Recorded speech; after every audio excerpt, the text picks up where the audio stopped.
بسم الله الرحمن الرحيم. وعن أبي سعيد الخدري رضي الله تعالى عنه عن رسول الله صلى الله عليه وسلم قال: من رأى منكم منكرا فليغيره بيده، فإن لم يستطع فبلسانه، فإن لم يستطع فبقلبه، وذلك أضعف الإيمان۔ حضرت ابو سعید خدری رضی اللہ تعالیٰ عنہ جلیل القدر صحابی ہیں۔ حضور علیہ السلام کا ارشاد گرامی نقل فرماتے ہیں: من رأى منکم منکرا فلیغیرہ بیدہ، کہ تم میں سے کوئی آدمی اگر کسی خلاف شرع بات کو ہوتا ہوا دیکھے، فلیغیرہ بیدہ، تو اسے اپنے ہاتھوں سے ختم کر دے، تبدیل کر دے۔ منکر اس بات کو کہا جاتا ہے یا اس عمل کو کہا جاتا ہے جس کو کرنے سے قرآن و سنت نے منع کیا ہو، شریعت نے منع کیا ہو، تو اس کے اندر گناہ بھی داخل ہے، اور وہ سارے غیر شرعی امور جو شرعاً ناجائز ہیں گناہ کے زمرے میں ہیں، اگرچہ لوگوں کو ان کے گناہ کا علم ہو یا نہ ہو۔ ایسے ہی غلط معاملات، خرید و فروخت کے ناجائز اور سودی معاملات، یہ سب منکر کے تحت داخل ہیں۔ تو منکر کا مطلب صرف گناہ کے نہیں ہے، ہر غیر شرعی امر کو منکر کہا جاتا ہے۔ کوئی خاتون اگر پردہ نہیں کر رہی وہ بھی منکر ہے،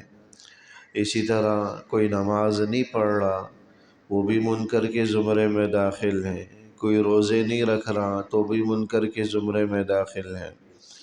اسی طرح کسی سے کوئی گناہ سرزد ہو رہا ہو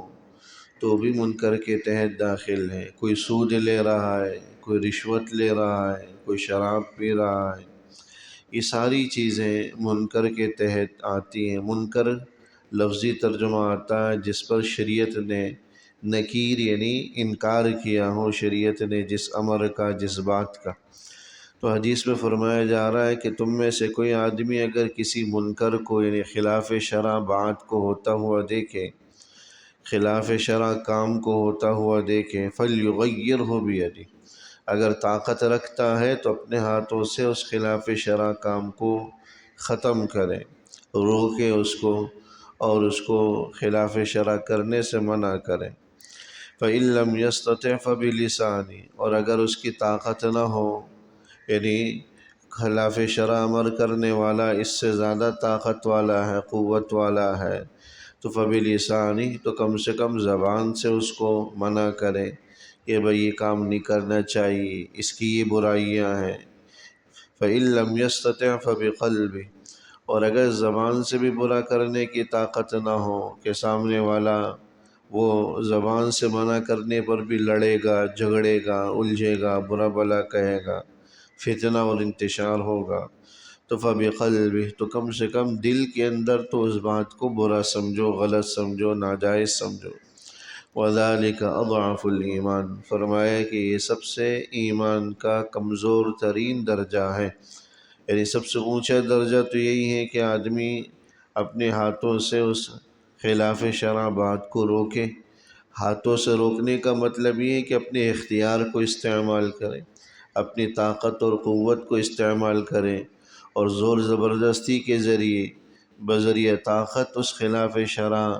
اور اس منکر کام کو منع کرے، روکے، ختم کرے۔ علماء نے لکھا کہ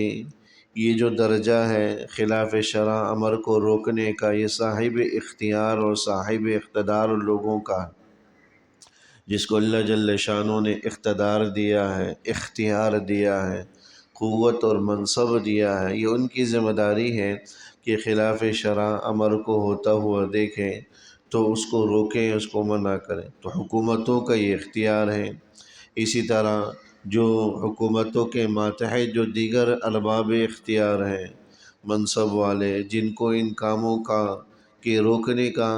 کی اجازت حکومت کی طرف سے حاصل ہے، ان کی یہ ذمہ داری بنتی ہے کہ اگر کہیں منکر ہوتا ہوا دیکھیں تو اس کو بذریعہ طاقت روکیں۔ لہٰذا اگر کہیں کوئی ناجائز معاملہ ہو رہا ہے، سودی معاملہ ہو رہا ہے، نمازیں ترک کی جا رہی ہیں اور روزے ترک کیے جا رہے ہیں اور رشوت کا لین دین ہے، تو یہ صاحب اختیار لوگوں کا کام ہے۔ اسی طرح کوئی گناہ ہو رہا ہے، اللہ بچائے، کہیں بدکاری ہو رہی ہے، شراب نوشی ہو رہی، یہ ارباب اختیار کی ذمہ داری ہے، ارباب اقتدار کی ذمہ داری ہے کہ یہ بزور طاقت اس کو روکیں، کیونکہ یہ اختیارات اس کو حاصل۔ اسی طرح اگر کوئی ادارے کا سربراہ ہے، اپنے ادارے کے اندر اس کو یہ اختیارات حاصل ہوتے ہیں کہ خلاف شرع باتوں کو روکے، اپنے ملازمین کو نمازوں کا پابند کرے، نماز نہ پڑھنے پر تنبیہ کرے، کیونکہ اس کو اپنے ادارے کے ماتحت ملازمین پر اختیار حاصل۔ گھر کا سربراہ ہے، اس کو گھر کے اندر اختیار اور طاقت اور قوت حاصل ہے، لہذا اگر گھر کے اندر کوئی خلاف شرع اور منکر بات ہوتا ہوا دیکھے تو یہ گھر کے سربراہ کی ذمہ داری ہے، بڑے کی ذمہ داری ہے، والد کی ذمہ داری ہے کہ اس خلاف شرع امر کو روکے، بذریعہ طاقت روکے، قوت سے روکے اور ہاتھوں سے اس کو تبدیل کرے، ختم کرے۔ یہ شرعاً گھر کے سربراہ کی ذمہ داری، یعنی جس کو جس درجے کا اختیار، طاقت اور قوت حاصل ہے، اس کو اسی درجے کے اعتبار سے اس برائی کو روکنے کا حکم دیا گیا۔ لہذا حکومتوں کو، وزراء کو، بڑے بڑے صاحب اختیار لوگوں کو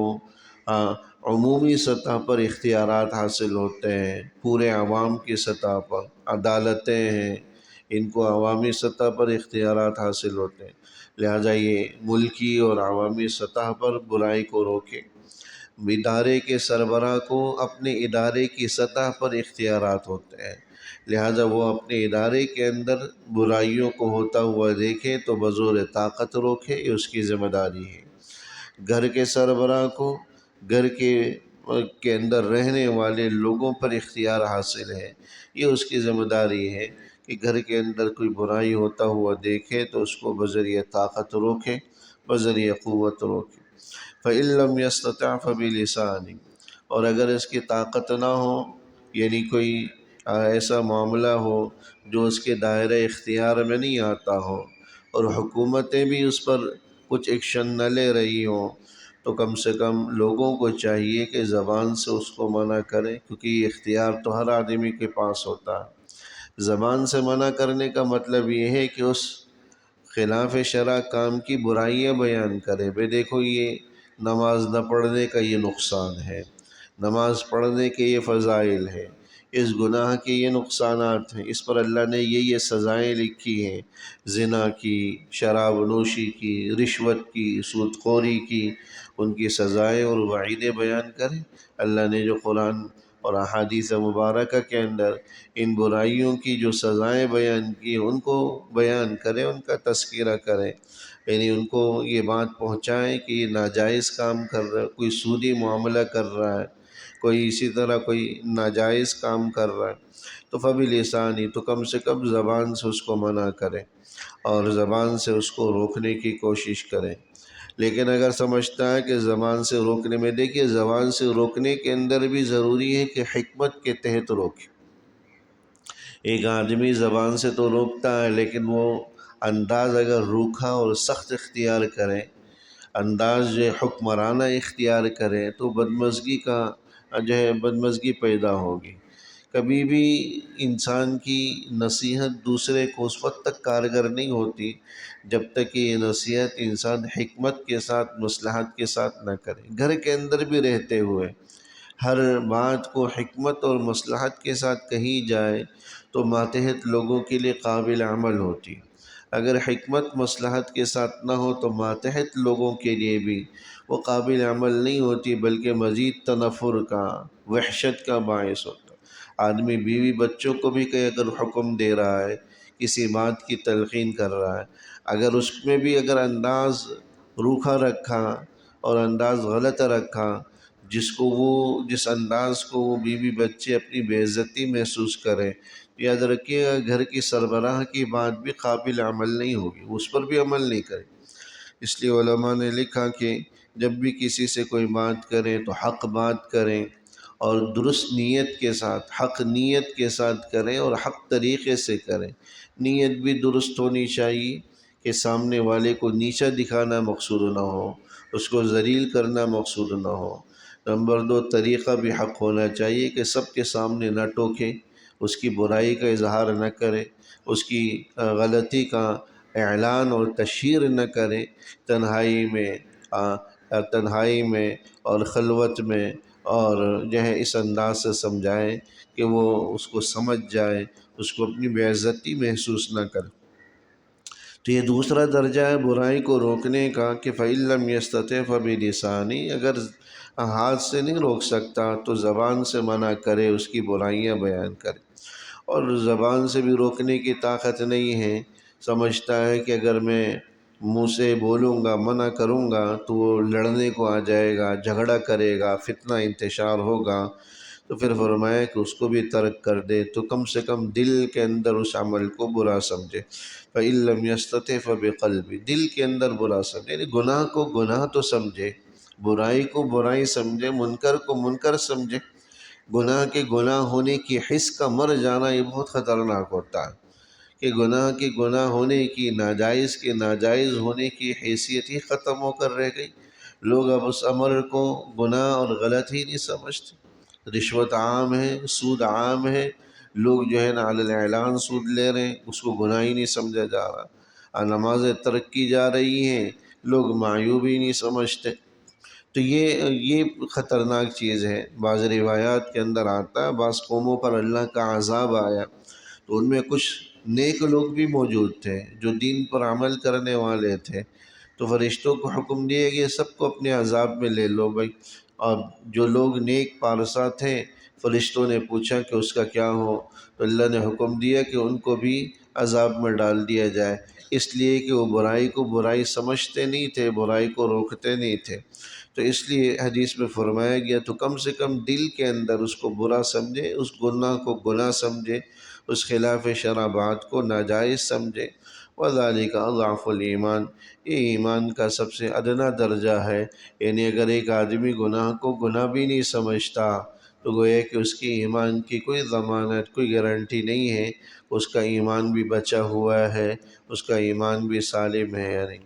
اللہ جل شانہ عمل کی توفیق نصیب فرمائے۔ ربنا تقبل منا انك انت السميع العليم وتب علينا انك انت